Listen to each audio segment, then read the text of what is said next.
இப்ப அந்த சாமுண்டீஸ்வரி வாயாலேயே உன்னை ஊரை விட்டு துரத்திட்ட பாத்தியா? அப்படியே மீறி வந்தன்னு வை, உன்னை போலீஸ்ல புடிச்சு கொடுத்துருவேன். ரேவதி கல்யாணத்துக்குள்ள உன்னை துரத்தணும்னு பார்த்தேன், அது இப்ப நடந்துடுச்சு. இனிமே எங்களை ஒன்னும் பண்ண முடியாது. சீக்கிரமே ஊரை விட்டு ஓடி போயிடு, அதான் உனக்கு நல்லது. இப்ப புரியுதா? என்கிட்ட மோதி நீ ஜெயிக்க முடியாது. தோல்வியை ஒத்துக்கிட்டு ஓடி போயிடு.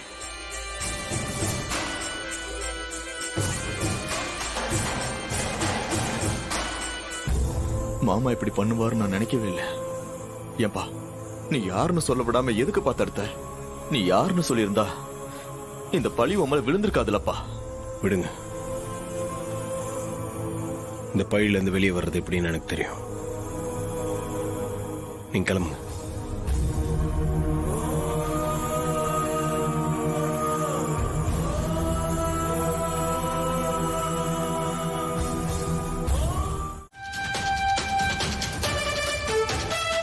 ஏங்க, நீங்க எதுக்காக அந்த டிரைவருக்காக வக்காலத்து வாங்கிட்டு இருக்கீங்க?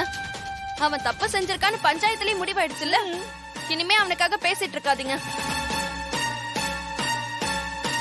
சித்தி சொல்றதுதான் கரெக்ட். இத்தனை நாளா அவனை சரியா புரிஞ்சுக்காம நல்லவன்னு நம்பிக்கிட்டு இருந்தோம். இன்னைக்கு கையும் களவுமா மாட்டிக்கிட்டான். அக்கா, மாமா சொன்ன மாதிரி டிரைவர் தப்பு பண்ணிருக்க மாட்டாருன்னு தான் எனக்கு தோணுதுக்கா. ஏய், சம்பந்தப்பட்ட பொண்ணு வெக்க மனத்தெல்லாம் விட்டு இவன் என்கிட்ட தப்பா நடந்துக்க பார்த்தான்னு சொல்றப்போ நம்பாம எப்படி இருக்க முடியும்? ஏங்கா, இங்க அவரு நம்ம எல்லார்கிட்டயும் நல்ல விதமா தானே நடந்துட்டாரு. தப்பா ஒரு பார்வை கூட பார்த்தது இல்லையே. அதெல்லாம் வேஷம்னு இப்ப தெரிஞ்சிருச்சுல. இங்க அக்கா கிட்ட நல்ல பேர் எடுக்கிறதுக்காக அப்படி நடிச்சிருக்கான். அவன் யோகியனா இருந்திருந்தா எல்லா இடத்துலயும் நல்லவனா தானே இருந்திருக்கணும். சரி, அது எல்லாத்தையும் விடுங்க.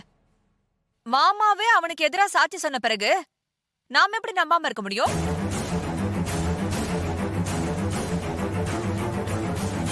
அதான் எனக்கும் புரியல. மாமா, உங்களுக்கு சிரமத்தை பத்தி நல்லா தெரியும்ல. நீங்க எப்படி மாமா உனக்கு எதிராக சாட்சி சொன்னீங்கன்னு தான் எனக்கு இன்னும் புரியல மாமா. ஏன் மாமா அப்படி செஞ்சீங்க? சொல்லுங்க மாமா. நான் ஒன்றும் தப்பா சொல்லலையே மாப்பிள்ள. அந்த பொண்ணு போட ரூமுக்கு அவன் போனதை என் கண்ணால பார்த்தேன். அதைத்தான் பஞ்சாயத்துல சொன்னேன். மாமா, சிலம்ப ரூமுக்குள்ள போயிருக்கலாம். ஆனா அங்க அவன் அந்த பொண்ணுகிட்ட தப்பா நடந்துக்கிட்டாங்கிறதுக்கு எந்த ஆதாரமும் இல்ல. ஏமாமா, அந்த பொண்ணு சொல்லிருச்சுன்றதுக்காக அவன் மேல இப்படி ஒரு குற்றம் சுமத்துறது நியாயம் இல்ல மாமா.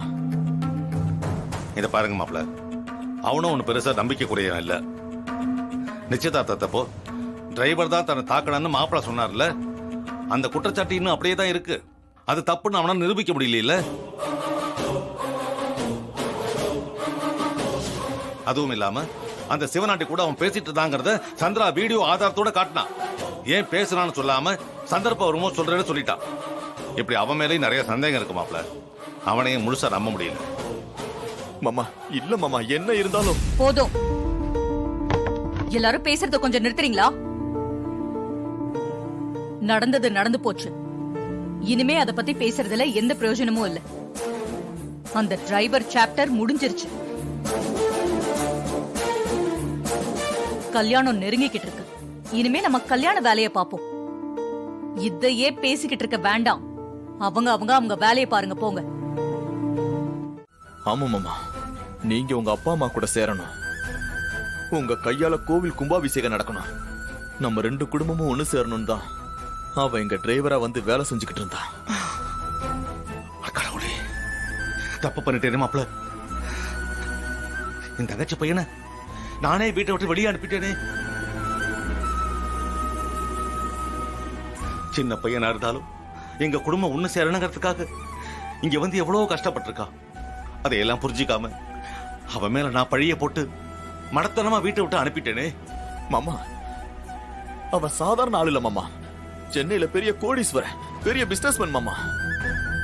அவன் நம்ம வீட்டுக்கு டிரைவரா வந்து கஷ்டப்படணும்னு தலையெழுத்தா மாமா. அவன் தாத்தா பாட்டி ஆசையை நிறைவேற்றணும், ஊர் நல்லா இருக்கணும், நம்ம ரெண்டு குடும்பமும் ஒண்ணு சேரணும் தான் அவன் பிசினஸ் எல்லாம் அப்படியே போட்டு வந்து இங்க வந்து இருந்தான் மாமா. அவனை போய் வீட்டை விட்டு துரத்திட்டீங்களே மாமா. தப்புதான் மாப்பிள, தப்புதான். அவன் பக்கத்துல இருந்தப்பெல்லாம் அவனை சரியா கண்டுக்கல.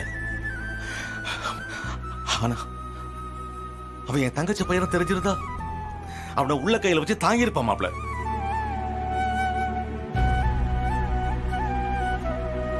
சொந்த தாய் மாமனே நம்ம மேல பழி போட்டு நம்மளுக்கு வீட்டை விட்டு துரத்தினார் நினைச்சு அவன் மனசு எவ்வளவு பாடுபட்டு இருக்கும். இனிமே அவன் முகத்துல நான் எப்படி முழிப்பேன்? இந்த உண்மையெல்லாம் என் தங்கச்சிக்கு தெரிஞ்சு என்ன இப்படி பண்ணிட்டீங்கன்னு கேட்டா நான் அவளுக்கு என்ன பதில் சொல்லுவேன்?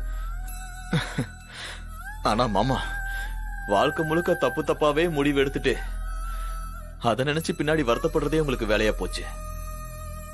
அன்னைக்கு நீங்க அத்தைய கல்யாணம் பண்ணணும்னு எடுத்த தப்பான முடிவுனாலதான் இன்னைக்கு வரைக்கும் நீங்க உங்க அப்பா அம்மாவை பிரிஞ்சு கஷ்டப்பட்டுக்கிட்டு இருக்கீங்க.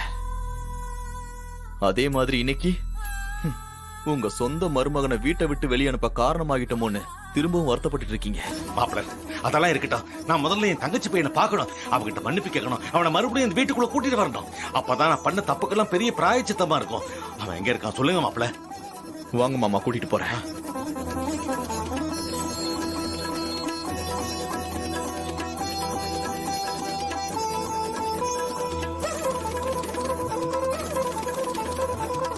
அங்க இருக்கார் பாருங்க. மாப்பிள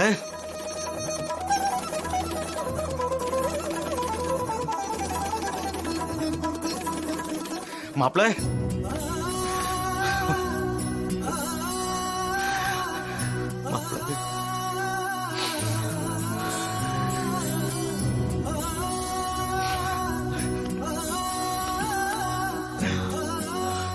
மாப்பிள என்ன மன்னிச்சிருக்க மாப்பிள.